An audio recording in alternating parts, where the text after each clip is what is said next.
चलिए आइए एक खूबसूरत सा संगीत म्यूजिकल वीडियो आपको दिखाते हैं। जिस म्यूजिकल वीडियो में बहुत सारे इम्पोर्टेंट बहुत सारे इम्पोर्टेंट पॉइंट्स आ रहे हैं। आइए स्वागत करें एक बार फिर से अपनी मधुशाला में। और मेरी मधुशाला का नाम लाइशियम है और आज का टॉपिक टेंस है। टेंस अगर आप नहीं समझते हैं तो कोई बात नहीं। बहुत सारे लोग यूट्यूब पर बहुत बड़े बड़े दावे करते हैं, लेकिन मैं आपको बताना चाहता हूँ, आप हिंदी फिल्म के एक गाने को की 3 पंक्तियां याद रखो, कभी टेंस में प्रॉब्लम नहीं होगा। वो पंक्ति कुछ ऐसी है, 100 साल पहले मुझे तुमसे प्यार था, आज भी है और कल भी रहेगा। और इस खूबसूरत गाने के साथ जिसमें प्रेजेंट पास्ट और फ्यूचर तीनों का समागम है, आपको आगे लेकर चलते हैं। आइए टेंस की दुनिया को हम आगे बढ़ाते हैं। जब टेंस की बात उठती है तो नेचुरली एक शब्द और आता है, टाइम। आइए टाइम के बारे में, टाइम और टेंस दोनों को एक साथ देखते हैं। आमतौर पर देखने पर ये दोनों शब्द एक दूसरे से संबंधित है, लेकिन इनमें बहुत अंतर है। टाइम प्रेजेंट पास्ट फ्यूचर का एक यूनिवर्सल कंसेप्ट है और कोई ग्रामेटिकल टर्म नहीं है। टेंस के साथ आकर यह उसकी अवस्था में मूलभूत परिवर्तन ला सकता है और यह ग्रामर के बैरियर से पूरी तरह मुक्त है। इसमें दिन, महीना, सप्ताह इत्यादि आते हैं। टेंस के बारे में एक चीज साफ है कि ग्रामेटिकल टर्म है।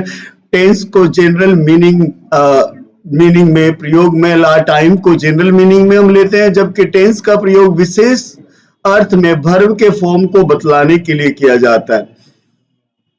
एक सेंटेंस यहाँ खूबसूरत सा, द एग्जामिनेशन स्टार्ट टुमारो। जब आप इस सेंटेंस को देखेंगे तो इस वाक्य को गौर से देखने पर हमको लगता है परीक्षा कल प्रारंभ होगी और इसके लिए सिंपल प्रेजेंट का प्रयोग हुआ है, लेकिन इसका टाइम जो है वह फ्यूचर में। इस तरह टुमारो इस सेंटेंस को present as well as present से खींचकर फ्यूचर में ले जाता है। टेंस का प्रयोग बिल्कुल आसान है, लेकिन थोड़ी सी बारीकी ना रखी जाए, यानी थोड़ी सी असावधानियों पर गलत होने की संभावना भी उतनी ही ज्यादा होती है। इसलिए जरूरत है कि हम ध्यान से उसको एंजॉय करें।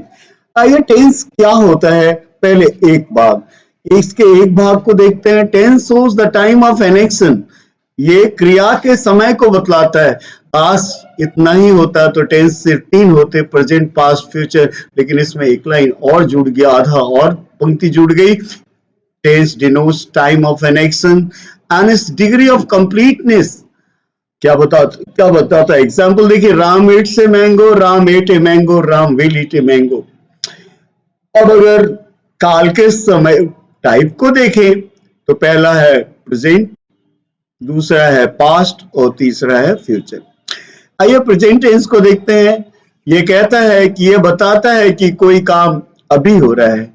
It denotes that action is done at the present time. Example, he sees a star. Past tense. ये क्या बताता है कि कोई काम हुआ पास्ट में, he saw a star. Well, और फ्यूचर टेंस से denotes that an action will be done in the future time. ये क्या कह रहा है कि काम आगे होगा। जैसे example, he will see a star, वह एक तारा देखेगा। There are 4 different forms of tense. पहला है इंडेफिनिट। इंडेफिनिट क्या होता है? ये प्रेजेंट, पास्ट और फ्यूचर तीनों के वर्ब को सिंपल फॉर्म में दिखाता है।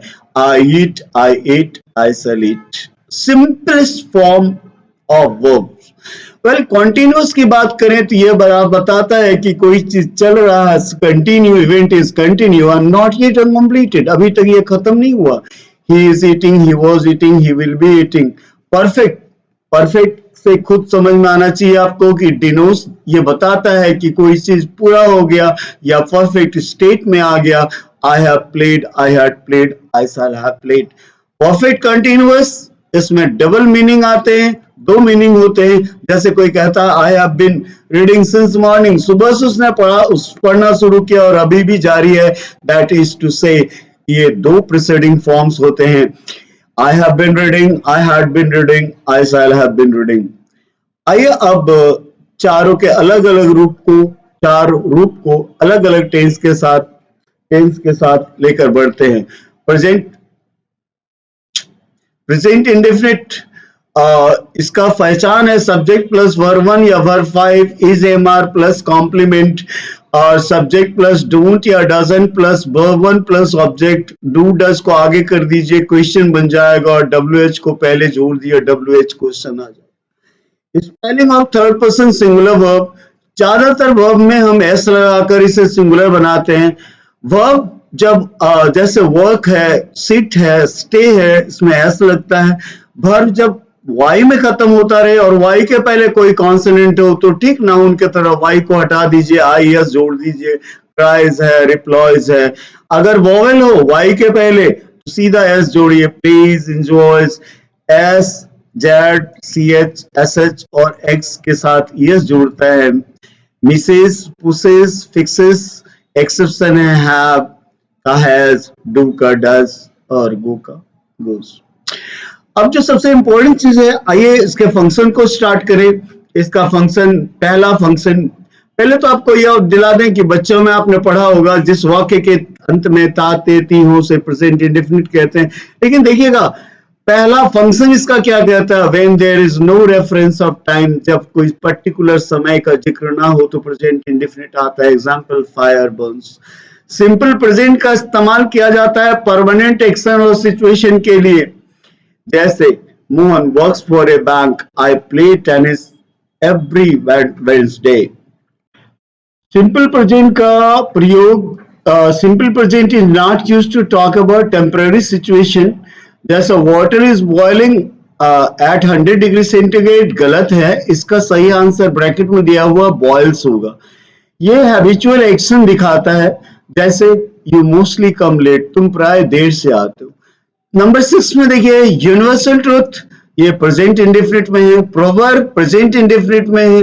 जैसे एग्जांपल देखिए, earth moves around the sun, आपको अक्सर एग्जामिनेशन में देगा the earth is moving around the sun, गलत है, the earth moves around the sun. Honesty is the best policy, ये प्रोवर्ब है और ये वोज नहीं हो सकता है।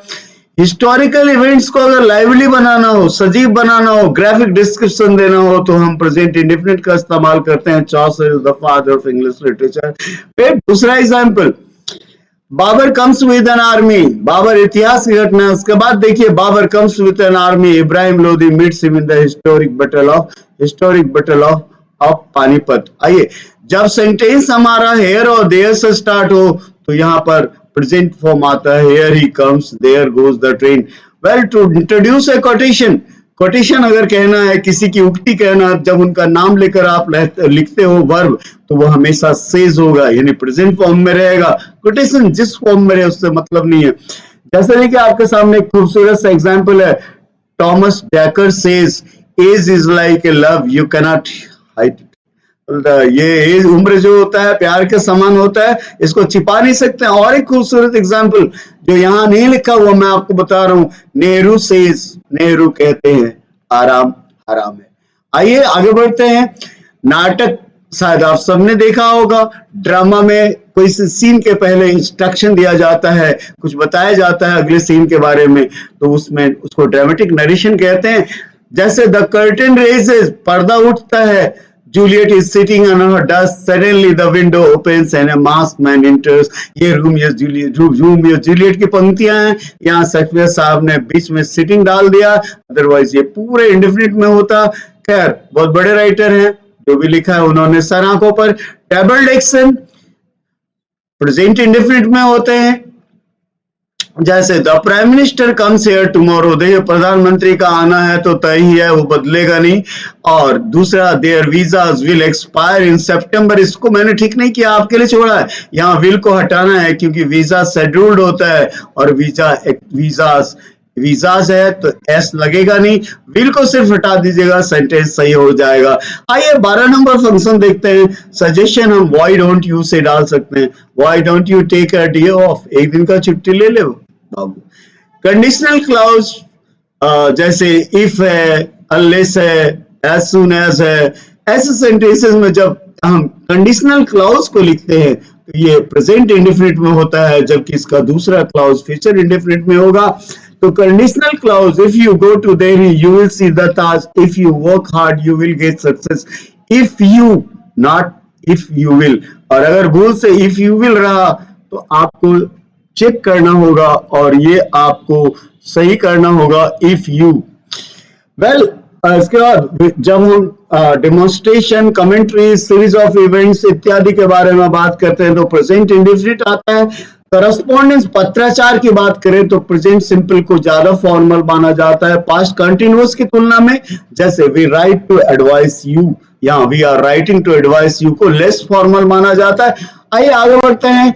कमेंट्रीज, क्रिकेट, फुटबॉल प्राय इंडेफिनिट में, और बोट रेस, स्विमिंग जैसे कंपटीशन प्रोग्रेसिव में। आइए example, Smith passes to Mohan, Mohan to Sohan, and Madan intercept, passes back to Smith, nice ball and a smooth. Boat race, Oxford are pulling slightly ahead of Cambridge now. They are rowing with a beautiful rhythm. देखिए continuous है। Cambridge are looking a little disorganise, थोड़ा सा बिखरा हुआ लग रहा है।